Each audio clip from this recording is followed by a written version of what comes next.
ये देखिए मादा युग्मोत्पीठ भ्रूण कोश कैसे बनी, तो 4 गुरु बीजाणु में से 3 नष्ट होकर एक में से बनी। अधिकांश पुष्पी पादपों में गुरु बीजाणु में से एक कार्यशील होता है जबकि अन्य 3 अपविकसित यानी अभ्रष्ट यानी नष्ट हो जाते हैं। केवल कार्यशील गुरु बीजाणु स्त्री मादा युग्मोद्भिद के रूप में विकसित होती है जिसको भ्रूण कोश कहते हैं। मैंने बताया ना कैसे विकसित होती है, तो आकार में बड़ी हो सके। एक अकेले गुरु बीजाणु से भ्रूण कोश के बनने की विधि का एक बीजाणुक विकास कहा जाता है, मोनोस्पोरिक। 4 में से 3 नष्ट हो गए, एक से बनी, इसलिए एक बीजाणुज विकास हुआ। और भी कई होते हैं, द्वि बीजाणुज, चतुर्बीजाणु, कई प्रकार के होते हैं। बीजांड काय की कोशिकाओं, बीजाणु मातृ कोशिका, क्रियाशील गुरु बीजाणु तथा मादा युग्मोद्भिद की सूत्रता क्या होगी। अब ध्यान से देखिए, गुरु बीजाणु मातृ कोशिका, शुरू से देखते हैं।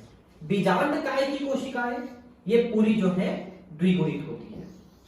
गुरु बीजाणु मातृ कोशिका ये भी द्विगुणित होती है, लेकिन इसके अर्धसूत्री विभाजन द्वारा गुरु बीजाणु बनी है इसलिए अगुणित हो गई है। और इसके अंदर मादा युग्मोद्भिद बनी, इसकी केंद्र भी अगुणित रहेंगे क्योंकि इसी से बनी है। तो शुरू में द्विगुणित रहे हैं, फिर अगुणित हुआ गुरु बीजाणु, ये अगुणित हुआ, उसके आगे के भी अगुणित रहेंगे। आइए भ्रूण कोश के निर्माण का थोड़ा और विस्तार से अध्ययन करें। अब ये चित्र कहां पर दिया है दिख ही नहीं रहा है इसमें, ये तो आगे की उसी प्रक्रिया को दिखा रहा है ना। ये देखिए उसी प्रक्रिया को दिखा रहा है, ठीक है। तो ये एक गुरु बीजाणु मातृ कोशिका है ना, इसमें देखिए अर्धसूत्री विभाजन द्वारा 4 गुरु बीजाणु बने, चतुष्ट 4 गुरु बीजाणु में से 3 नष्ट हो गए। अब एक जो गुरु बीजाणु है वो ये है, एक गुरु बीजाणु जो बची, इसके केंद्रक में 1 बार, फिर 2 बार, फिर 3 बार, मतलब टोटल 3 बार विभाजन हुआ, तो 8 केंद्रक बने। मैंने पहले ही बताया है सभी अगुणित है। 8 में से 3 जो है एंटीपोडल यानी प्रति व्यासांत कोशिकाएं बनाते हैं, 2 बीच में रहते हैं ध्रुवीय केंद्रक, और 3 में से 1 अंड बनाता है बीच का और 2 साइनर्जी सहायक कोशिकाएं बनाती है। ये देखिए पूरी बन गई है ना। ये देखिए इसको उल्टा करके दिखा दिया, प्रति व्यासांत ऊपर की तरफ दिखा रहा है एंटीपोडल सेल्स, बीच में। अब ये कोशिकाएं बन गई ना, केंद्रक से कोशिकाएं बन गई दरअसल, है ना। तो कोशिकाएं कैसे बनी, तो इनमें कोशिका विभाजन हो गया केंद्रक के बीच बीच में, तो ये सब कोशिकाओं में बदल गए। तो ये 2 सहायक कोशिकाएं बनी और 1 अंड बना पीछे साइड में, और बीच की कोशिका ये अलग होकर के ये कोशिका केंद्रीय कोशिका बनी जिसके अंदर 2 केंद्रक है। ये सारी चीजें मैंने आपको बताया, दोनों केंद्रक ध्रुवीय केंद्रक कहलाते हैं। तो इसमें भी ठीक ठाक ही फिगर बनाया हुआ है, लेकिन अगर मैं उसमें से नहीं बताऊंगा आपको तो आपको नहीं समझ में आता। फिर ये दोनों आपस में संगलित हो जाते हैं तो ये द्विगुणित बन जाता है, द्विगुणित है ना। और बाकी सभी जो है अगुणित रहते हैं। ये इन तीनों का तो काम पता ही नहीं, उसका वो नष्ट हो जाते हैं। साइनर्जीड में देखिए ये उंगली जैसी संरचनाएं मैंने बताया था ना, इसको तंतु रूप समुच्चय फिलीफॉर्म ऑपरेटस कहते हैं। यही पराग नलिका को अपने तरफ आकर्षित करता है, तो पराग नलिका इसी के अंदर घुस जाता है, प्रवेश कर जाता है, और इसके 2 केंद्रक अंदर में छोड़ दिए जाते हैं और वो सहायक कोशिका भी नष्ट हो जाती है। तो 2 केंद्रक यहां पहुंच गए, एक केंद्रक अंडाणु को और दूसरा केंद्रक इसको नर केंद्रक, ये निषेचित करता है। तो द्विनिषेचन और त्रिक संलयन मैंने अभी बताया आपको।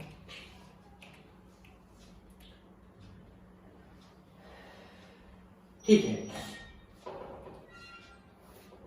भ्रूण कोश के निर्माण का विस्तार से अध्ययन किया हमने। अब एक जो क्रियाशील गुरु बीजाणु है, 4 में से 3 नष्ट हो गए, 1 बची, के केंद्रक समसूत्री विभाजन के द्वारा 2 केंद्रक ही बनाते हैं जो विपरीत ध्रुवों को चले जाते हैं और 2 न्यूक्लिएटेड भ्रूण कोश की रचना करते हैं। तो पहले 1 केंद्रक से 2 केंद्रक, फिर 2 केंद्रक से 4 केंद्रक, फिर 4 केंद्रक से 8 केंद्रक, उसी को बारी बारी से बता रहा है।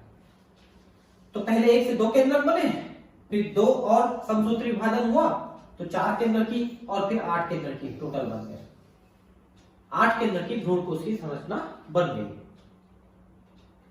यहां पर ध्यान देने वाली बात है कि सूत्री विभाजन सही अर्थों में मुक्त केंद्र की है, न्यूक्लियर, क्योंकि अभी सिर्फ केंद्रक का विभाजन हो रहा है शुरू में 3 बार, और 8 केंद्रक बनते तक कोशिका का विभाजन नहीं हुआ। फिर 8 केंद्रक बनने के बाद कोशिका का विभाजन हुआ, जिससे 7 कोशिकाएं बनी। 8 केंद्रक से 7 कोशिकाएं बनी। केंद्रीय विभाजन से तुरंत ही कोशिका भित्ति रचना द्वारा नहीं अनुपालित किया जाता है। मतलब 8 केंद्रक के बनते तक कोशिका विभाजन नहीं हो रहा है, सिर्फ केंद्रक का विभाजन हो रहा है।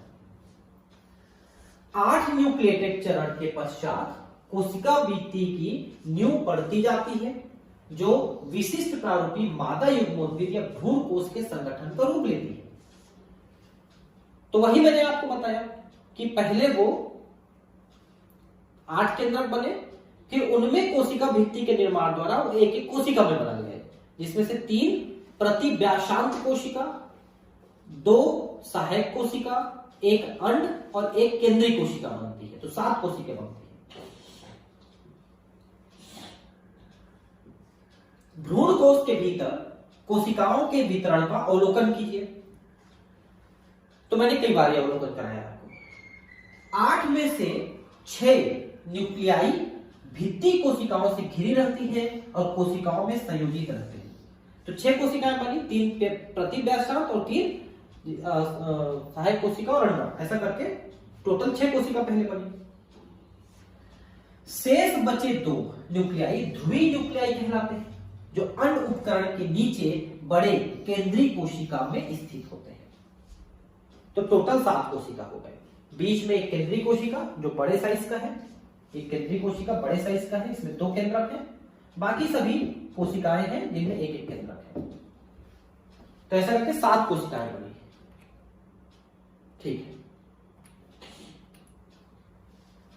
भ्रूण के कोश के अंदर कोशिकाओं का वितरण विशिष्टतापूर्ण होता है। बीजांड द्वारी सिरे पर 3 कोशिकाएं एक साथ समूहीकृत होकर अंड उपकरण या समुच्चय का निर्माण करते हैं। एक में विशेष बात ध्यान देने वाली बात यह है कि अगर आप एक अंडक की संरचना देख रहे हो, ये अंडक की संरचना है, तो ये बीजांड द्वार इधर ही है, यहीं से पॉलन ट्यूब यानी कि पराग नलिका प्रवेश करती है। तो पराग नलिका प्रवेश करने वाली बीजांड द्वार के सिरे पर ये अंड उपकरण होते हैं। अंड उपकरण में 3 कोशिकाएं हैं, 2 सहायक और 1 अंड कोशिका। ये तीनों कोशिकाएं मिलकर अंड उपकरण कहलाते हैं। उसी के अंदर पराग नलिका प्रवेश करती है, एक सहायक कोशिका के अंदर। तो अंड उपकरण बीजांड द्वार की तरफ बढ़ गई। इस अंड उपकरण के अंतर्गत 2 सहायक कोशिकाएं तथा 1 अंड कोशिका होती है। बीजांड द्वारी छोर, जिसे तंतु रूप समुच्चय कहते हैं, पर एक विशेष सहायक कोशिका स्फुरण होने लगता है, जो सहायक कोशिकाओं में पराग नलिकाओं को दिशा निर्देश प्रदान करने में महत्वपूर्ण भूमिका निभाता है। देखिए, ये जो सहायक कोशिकाएं हैं, इनमें ये जो संरचना ऐसे उंगली जैसी संरचनाएं बन रही हैं तंतु रूप समुच्चय के द्वारा, इसको हम फीलिफॉर्म ऑपरेटर्स कहते हैं। यही पराग नलिका को अपने तरफ आकर्षित करता है। सहायक कोशिकाओं में पराग नलिकाओं को दिशा निर्देश प्रदान करने में महत्वपूर्ण भूमिका निभाता है। देखिए, पराग नलिका को अपने तरफ आकर्षित करके दिशा बताता है, कोशिकी स्फुरण। 3 अन्य कोशिकाएं निभागी यानी कैलेजल लिखा है, चेलेजा बोलते हैं उसको, छोर पर स्थित होती है, मतलब विपरीत छोर पे। ये इस सिरे में, ये प्रतिव्यासांत यानी एंटीपोडल कोशिकाएं हैं। इनका काम क्या है अभी तक नहीं पता है।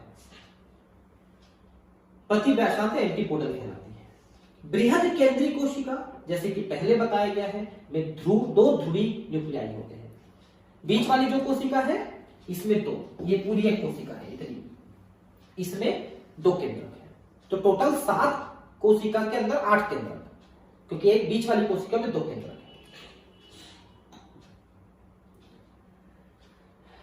इस प्रकार से एक प्रारूपी आवृत बीजी भ्रूण कोश परिपक्व होने पर 8 न्यूक्लिएटेड होते हैं, लेकिन 7 कोशिकाएं होती हैं। एक न्यूक्लिएटेड 7 सेल स्टेज, 8 केंद्र की 7 कोशिकीय अवस्था। केंद्रक 8 है, कोशिका 7 है, इस अवस्था को कहते हैं। ठीक है, आगे देखते हैं परागण। देखिए परागकण बनके तैयार है, कहां पर, पुमंग में। इधर मादा तैयार है, जायांग उसकी, जिसमें वर्तिका, प्रवर्तिका, अंडाशय, अंडाशय के अंदर अंडक, अंडक के अंदर भ्रूणकोश, भ्रूणकोश के अंदर अंड, ये सब तैयार है। अब आपका पहला प्रॉब्लम है कि परागकणों को पुमंग से ला करके जायांग तक पहुंचाना, इसको परागण कहते हैं, परागण, पॉलिनेशन। अलग अलग पौधों में परागण अलग अलग विधियों से होता है।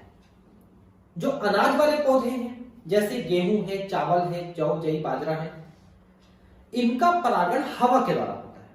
परागकण हवा में बड़ी मात्रा में छोड़ दिए जाते हैं और वो वर्तिकाग्र तक पहुंच जाते हैं हवा के माध्यम से। इसको एनिमोफिली कहते हैं, वायु परागण। लेकिन ज्यादातर जो पौधे हैं, उनके पुष्प हैं, वो कीट परागण करते हैं। मतलब कीट जो है एक पुष्प से उठा के दूसरे पुष्प में परागकणों को पहुंचाने का काम करते हैं।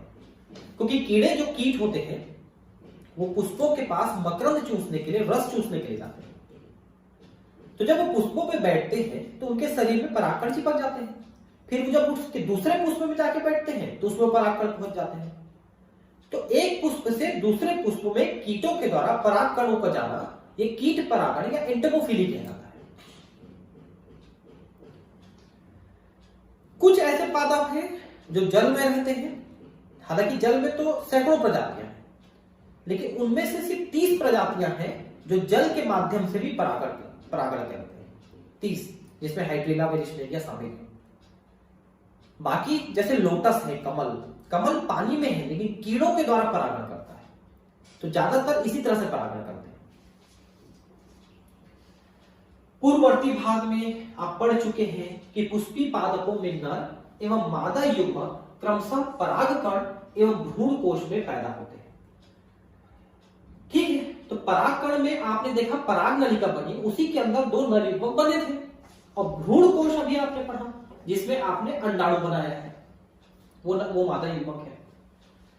चूंकि दोनों ही प्रकार के युग्मक अचल हैं, अतः निषेचन संपन्न होने के लिए दोनों को एक ही साथ लाना होता है। कैसे संपन्न होगा भाई? परागकण भी अचल है, अंडक भी अचल है, तो फिर परागकण को उठा के कोई पहुंचाने वाला मिलेगा, तब तो जो खुद से नहीं जा सकता है।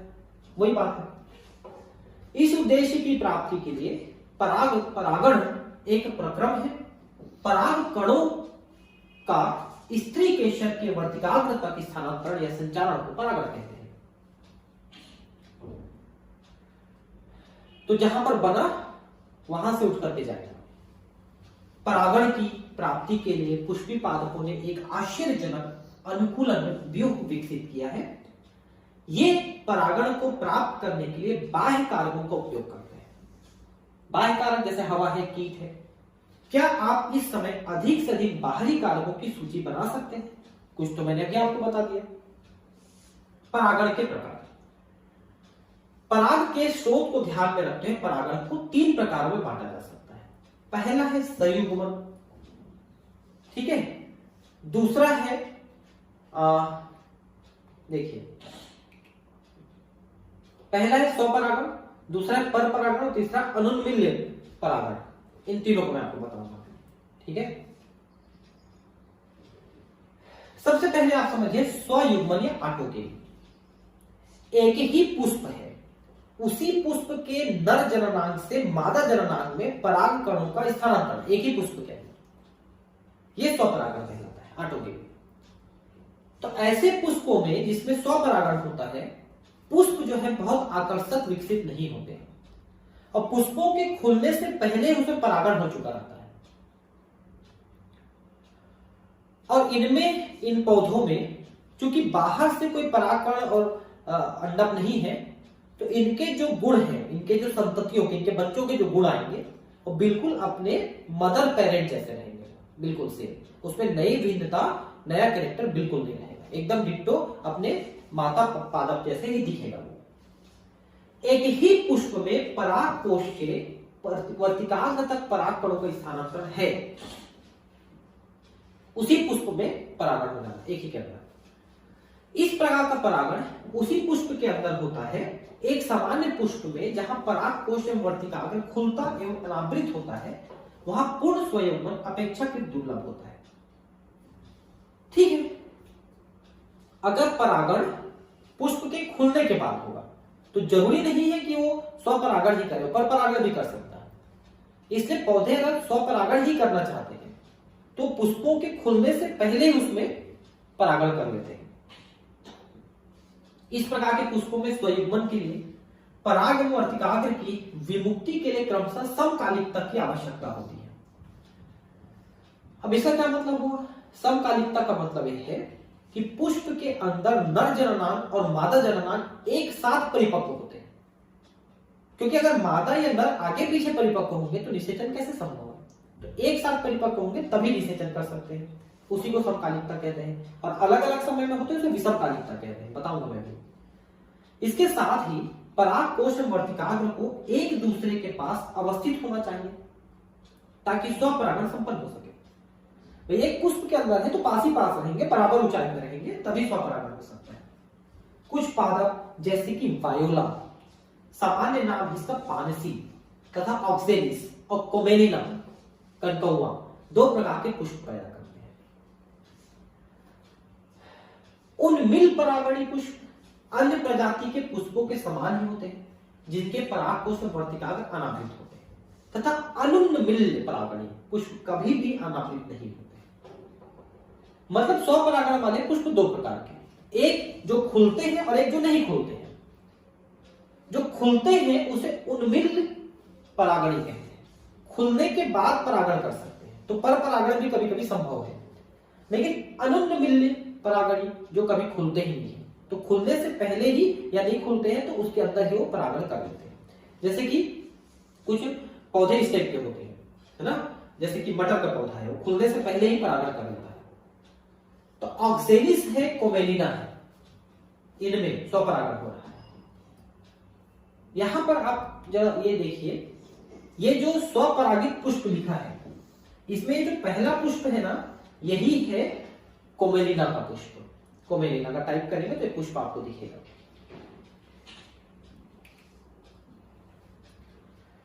इस प्रकार के पुष्पों में पराग कोश वर्तिकाग्र एक दूसरे के बिल्कुल नजदीक स्थित होते हैं। जब पुष्प कलिका में पराग कोश स्फुटित होते हैं तब परागकण वर्तिकाग्र के संपर्क में आकर परागण को प्रभावित करते हैं, ये संभावित करते हैं। मतलब पास पास रहते हैं ना वर्तिकाग्र और पुमंग, तो बस वहां से फूटा परागकण वहां गिरा बस। अतः अनुन्मिल परागणी पुष्प सदैव स्वयंमुक्त होते हैं, क्योंकि यहाँ पर वर्तिकाग्र का पट क्रास या पर परागण अवतरण के अवसर नहीं होते। क्यों? पुष्प खुलता ही नहीं है, जब खुलने से पहले ही परागण हो चुका, तो अब दूसरे जगह से निषेचन की संभावना ही नहीं बनती। तो अनुन्मिल जो है ये नहीं खुलने वाले पुष्प हैं या खुलने से पहले ही परागण करने वाले पुष्प हैं। इनमें हमेशा स्वपरागण होगा। इसमें दूसरा जो है ये आप देख सकते हैं, ये सनफ्लावर का पुष्प है, ये पर परागण करता है। और तीसरा है अनुन्मिल परागण। तो अनुन्मिल किस होता है? जो कभी खुलता ही नहीं है। ये देखिए अनुन्मिल, ये नीचे आप देख सकते हैं, ये नहीं खुला है ना, जबकि ये उन्मिल है, ये खुला है। देखिए पुष्प खुल गया, खुला पुष्प दिख रहा है। तो खुले पुष्प में जो पौधे के ऊपरी भाग में है, इसमें पर परागण भी संभव है, जबकि अनुन्मिल में पर परागण संभव ही नहीं है, क्योंकि पुष्प खुलता ही नहीं है।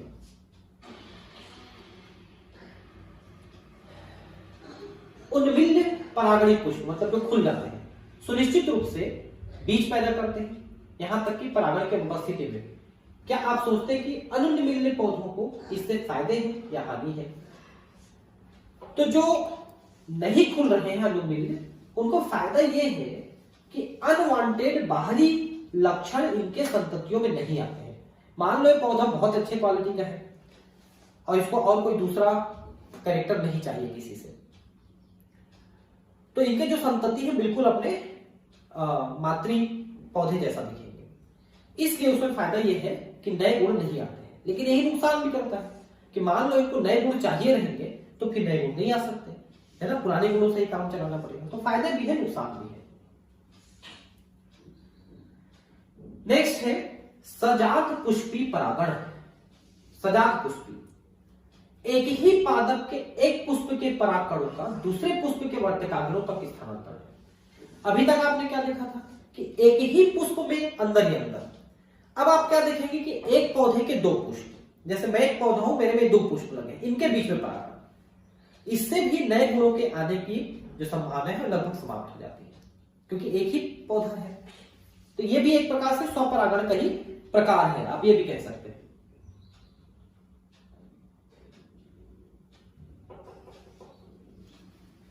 यद्यपि सजात पुष्पी परागण क्रियात्मक रूप से पर परागण है, जिसमें एक कारक सम्मिलित होता है। सजात पुष्पी परागण लगभग स्वयुग्मन जैसा ही है, क्योंकि इनमें परागकण उसी पादप से आते हैं। भले ही एक पुष्प से दूसरे पुष्प में गया इसलिए पर परागण बोलोगे, लेकिन उनका गुण जो है स्वपरागण जैसा ही है, क्योंकि नए गुण अभी भी नहीं आएंगे, उसी पादप के गुण है। और तीसरा है परनिषेचन। जब आप एक पौधे के एक पुष्प से दूसरे पौधे के पुष्प को आप परागित करते हैं। भिन्न पादपों के परागकोश से भिन्न पादपों के वर्तिकाग्र तक परागकणों का स्थानांतरण होता है। मात्र यह ही केवल एक प्रकार का परागण है, जिसे परागण के समय अनुवांशिकता भिन्न प्रकार के परागकणों का आगमन होता है। तो इससे नए गुण उस पौधे में पहुंच जाएंगे। अब परागण के अभिकर्मक या कारक कौन लेके जाएगा? तो हवा, पानी या जंतु, और जंतुओं में मुख्यतः होते हैं कीट, वो लेके जाते हैं। पौधे परागण के कारक या अभिकर्मक के रूप में दो, एक तो अजीवीय तथा एक जीवीय कारक का उपयोग कर लक्ष्य प्राप्त करते हैं। अजीवी में देखिए वायु तथा जल है, और जीवों में प्राणी, जिसमें कीट मुख्यतः होते हैं, इनके द्वारा। अधिकतर पौधे परागण के लिए जीवीय कारकों का उपयोग करते हैं, बहुत कम पौधे अजीवी कारकों का उपयोग करते हैं। वायु तथा जल दोनों ही कारकों में परागण का वर्तिकाग्र के संपर्क में आना महज संयोगात्मक घटना है। क्योंकि हवा में उड़ के जा रहा है, मान लो एक पौधा है, ये दूसरा पौधा है, आपको हवा से परागण करना है, हवा में छोड़ दिया, हवा विपरीत दिशा में चल गया, परागण उधर, परागण उधर चलेगा, इसको मिलेगी। इसलिए इसमें परागण होना संयोग मात्र है। तो होता क्या है देखिए, जैसे जितने भी अनाज वाले पौधे हैं, जिनको अपन मोनोकॉट्स भी कह सकते हैं, सारे मोनोकॉट्स वो हवा के द्वारा करते हैं। तो बहुत बड़े एरिया में बहुत सारे पौधे लगे हुए हैं, तो उनके बहुत सारे परागकण मुक्त हो जाते हैं। तो बहुत ज्यादा जब हवा में रहते हैं ना, तो फिर उनके मादा जननांगों को परागकणों की प्राप्ति हो जाती है। लेकिन फिर भी ये संयोग है, क्योंकि एक से दूसरे में कोई पहुंचा नहीं रहा है, हवा में उड़ के जा रहा है। इस प्रकार की अनिश्चितता तथा परागकणों के ह्रास से जुड़ने तथ्यों की क्षतिपूर्ति हेतु पौधे बीजाणुओं की तुलना में असंख्य मात्रा में परागकण उत्पन्न करते हैं, अत्यधिक मात्रा में परागकण उत्पन्न करते हैं। अजीवी परागण में वायु द्वारा परागण सर्वाधिक सामान्य है। इसके साथ ही वायु परागण हेतु हल्के तथा चिपचिपाहट रहित परागकणों की आवश्यकता होती है, क्योंकि जब कीट परागण करते हैं तो कीटों के शरीर में चिपकने के लिए परागकणों में चिपचिपा एक पदार्थ होता है, जिसको पॉलन किट कहते हैं। लेकिन इसको तो हवा में उड़ना है, चिपकना नहीं है किसी के शरीर से, इसलिए उसमें चिपचिपापन नहीं रहता है वायु वाले में, जिससे वे हवा के झोंकों के साथ संचारित हो सके। वे अक्सर बेहतर अनावृत पुंकेसर से युक्त होते हैं, ताकि वे आसानी से हवा के बहाव में प्रसारित हो सके, तथा बृहद एवं प्रायः पिच वर्तिकाग्र युक्त होते हैं, ताकि आसानी से वायु से उड़ते हैं परागकणों को आबद्ध किया जा सके। अब क्या लिख रहे हैं देखिए, पहला तो ये कि पुंकेसर से बहुत ज्यादा परागकण निकल रहे हैं और हवा की दिशा में ही वो छोड़ते हैं जिधर मादा है। अब मादा की जो वर्तिकाग्र है, देखिए जैसे मादा की ये वर्तिकाग्र है, एक मिनट, ये जैसे मान लो कि ये वर्तिका है, या अंडाशय है, और ये वर्तिकाग्र है। तो मादा की वर्तिकाग्र में ऐसे करके पिच यानी फेदर जैसे हो जाते हैं। फेदर या पिच समझते हैं क्या होता है? पक्षियों में ये आवरण बनाते हैं। जैसे मुर्गी वगैरह फड़फड़ाती है तो देखना हवा में से उड़ जाती है, फिर उसको आप झाड़ू वाड़ू लगाते हो। या वो जो आप मयूर पंख रखते हो अपने कापी किताब में, विद्या आएगी करके, आई कभी कोई विद्या? नहीं आई ना, ठीक है। तो वही है पिच या फेदर, तो उसी के आकार के होते हैं इनके वर्तिकाग्र, जिससे हवा में उड़ते हुए पराग कणों को आसानी से ये ग्रहण कर पाते हैं। ऐसा आपको गेहूं के पौधे के वर्तिकाग्र में आपको स्पष्ट रूप से देखने को मिलेगा, पिच प्रकार का वर्तिकाग्र। वायु परागित पुष्पों में प्रायः प्रत्येक अंडाशय में एक अकेला बीजांड तथा एक पुष्पक्रम में असंख्य पुष्प गुच्छ होते हैं। बहुत सारे पुष्पों का गुच्छा होता है, स्पाइक और स्पाइकलेट प्रकार का होता है ये जो पुष्पक्रम होता है, इसको पढ़ा चुका हूं पुष्पक्रम। इसका एक जाना पहचाना उदाहरण भुट्टा कॉर्नकेव है। आप जो फूले टेशल्स देखते हैं कुछ और नहीं बल्कि वर्तिकाग्र और वर्तिका है जो हवा में झूलते हैं ताकि पराग कणों को आसानी से पकड़ सके। घासों में वायु परागण सर्वथा सामान्य है। अब ये क्या लिखा है इसको समझिए। आप लोग मक्का खाते हैं ना, मक्का, भुट्टा, भुट्टा को छिलते हैं जब, तो बीजों के बीच में से लंबे लंबे ऐसे फाइबर जैसे जुड़े होते हैं, देखना, जिसको भूंजते हो तो भूंजा जाता है, फिर वो नहीं मिलता।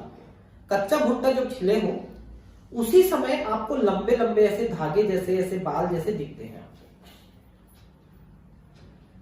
तो वही पहले वर्तिका वर्तिकाग्र थे जो निषेचन के बाद भी लगे हुए, क्योंकि निषेचन के बाद वहां पर बीज बन गए, फ्रूट बन गए, लेकिन वो अभी भी लगे हुए, उन्हीं को टशेल कहते हैं वहां पर, मक्के में, भुट्टे में।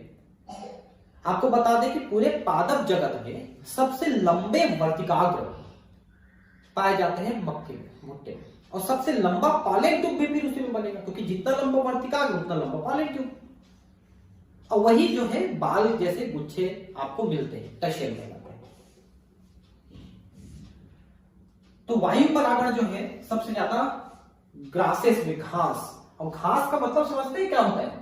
घास का मतलब होता है एक बीजपत्री पौधे। एक बीजपत्री पौधों को घास कहा जाता है। और जो छोटे छोटे घास आप जानते हो वो तो अपतृण कहलाते हैं। अपतृण वो भी घास है, वो भी एक बीजपत्री पौधे हैं, लेकिन वो वास्तव में अपतृण कहलाते हैं। और घास का असली मतलब होता है एक बीजपत्री पौधे। घास का ये मतलब नहीं कि छोटा घास, दूब ग्रास, उसको आप बोलो, वो नहीं, वो तो है ही है, लेकिन घास का असली मतलब है, ग्रास का असली मतलब है एक बीजपत्री पौधे।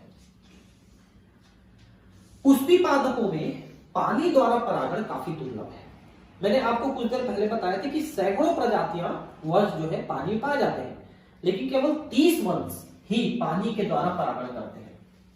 यह लगभग 30 वंशों तक सीमित है, वह भी अधिकतर एक बीजपत्री पौधों में, वही पानी में अपना परागकण छोड़ते हैं।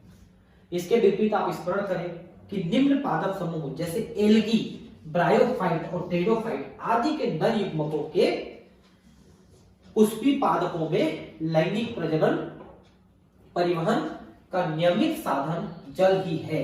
ये थोड़ा सा स्लाइड बनाना बाकी रह गया है, तो ये मैं आपको अब अगले क्लास में पढ़ाता हूं। वैसे इसका स्लाइड बन गया है, मैंने यहां पर लगाना भूल गया, तो इसको मैं अब आपको अगले क्लास में पढ़ा देता हूं। इसमें आपको ठीक से नहीं दिखेगा, ठीक है? तो चलिए फिर मिलते हैं अगले क्लास में कि कैसे ये जल परागण होता है, किसमें किसमें, ये हम अगले क्लास में पढ़ेंगे। ठीक है फिर, थैंक यू, बाय।